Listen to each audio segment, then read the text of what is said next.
Ever since pre-Incan times, salt has been obtained here in Maras by evaporating salty water from a local subterranean stream. This highly salty water emerges at a spring. It's a natural outlet of the underground stream. The flow is directed into an intricate system of tiny channels constructed so that the water runs gradually down onto the several hundred ancient terraced ponds. Almost all of the ponds are less than 4 metres square in area, and none of these ponds exceeds 30 centimetres in depth. These are known as the ancient pre-Incan salt ponds, known as the Maras salt ponds in Peru, only repurposed 500 years ago after an extensive abandonment. 6,000 salt ponds carved in pre-Incan times, and the true age of such a structure is not known.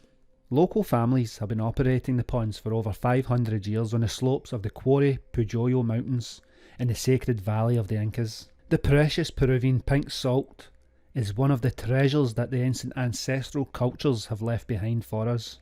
Although man created these salt flats, the water that is channeled into these pools comes from a natural underground spring.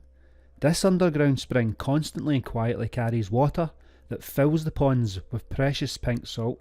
Salt is extracted through the evaporation of brine, and this means that water with large quantities of salt comes from an underground spring in the foothills of the surrounding hills, and when it evaporates, local community workers crack the resulting layers of salt with a wooden stick. The shallow pools, filled with salt water, strategically sit on the side of a mountain, and the workers carefully extract salt crystals from the land's surfaces. After removing all the salt crystals, they then refill the pools with brine and repeat the process. This method predates the Incas. And check this place out. It's known as Huacachina, and this Huacachina is Peru and South America's only natural desert oasis, home to the biggest sand dunes in the continent with a permanent population of only 100 residents.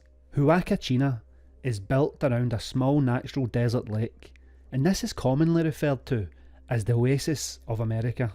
According to local legends, the water and mud of the area are therapeutic. Both locals and tourists often bathe in the waters or cover themselves with the mud in an attempt to cure ailments such as arthritis, asthma, and even bronchitis. The lake was created by a natural seepage from underground aquifers, but just recently, an increase in well drilling has started to threaten the supply of these waters. To compensate for this loss, local businesses have started to pump water into the lake from as recently as 2015. But what do you guys think about this anyway? Comments below, and as always, thank you for watching.